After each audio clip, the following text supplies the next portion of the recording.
BattleCry gave us everything. The bonding, the hustle, the struggle, and the surprise twist none of us saw coming. Well, except maybe one.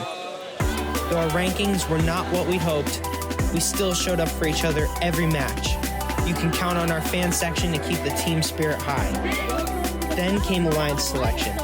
One student, Avery, kept saying in the stands, "So you're saying there's a chance?" He talked about it over and over, half joking, half manifesting. And then boom! In a world where anything can happen, that tiny chance turned into reality. We were randomly selected into the top-seeded alliance, and we went crazy. We got to experience a finals run that ended in a victory. We had so much fun playing with Stay Pulse, Neshoba Robotics, and Title Shock. Getting to step onto that field, feel that energy, and be part of something unforgettable, honestly, that moment meant everything.